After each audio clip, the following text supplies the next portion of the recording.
Dobrý večer, vážení diváci. V dnešnom spravodajstve sa budeme venovať čoraz častejším sťažnostiam vodičov na neprimerané veľké pokuty od polície. Mnohí občania tvrdia, že policajné hliadky sú prísnejšie než kedykoľvek predtým a výška pokút čoraz viac stúpa. Naša redakcia zisťovala, či ide o oprávnené kroky zo strany polície alebo o prehnanú prísnosť, ktorá zasahuje do peňaženiek bežných občanov. Viac sa dozviete v nasledujúcich minútach.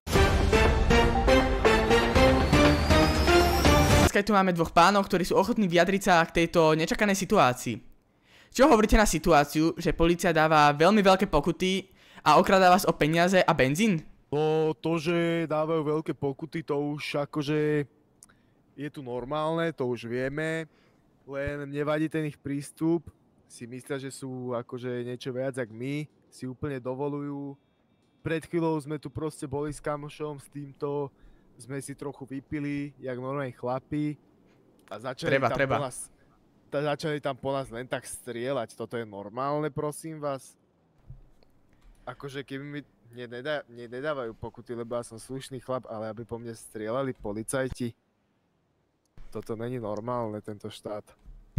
Akože mám veľa toho, čo povedať, samozrejme, lebo došiel som sem najbaný jak činka, ne? Teda opitý jak chlap.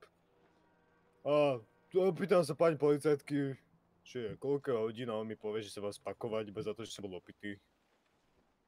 No proste. Potom som jej povedal, že teda idem taxíkom domov a ona mi povedala, že aby som ťa nechytila a nedala do CPZ-ky.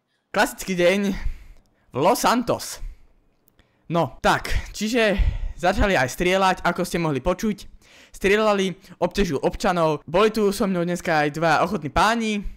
Môžete sa predstaviť. Šéfku, vymyslíte si nejaké meno. Dobre, ja sa predstavím, dobre, ale to je, že či ste ready. Dobre, ja som ready, kamera ready. Strich! Dobre, tak moje meno je Mark Litoris, teší ma. Aj mňa tešilo. A môj kamarát, nech sa predstaví. Ja sa volám Rado Sastalo. Tešilo ma.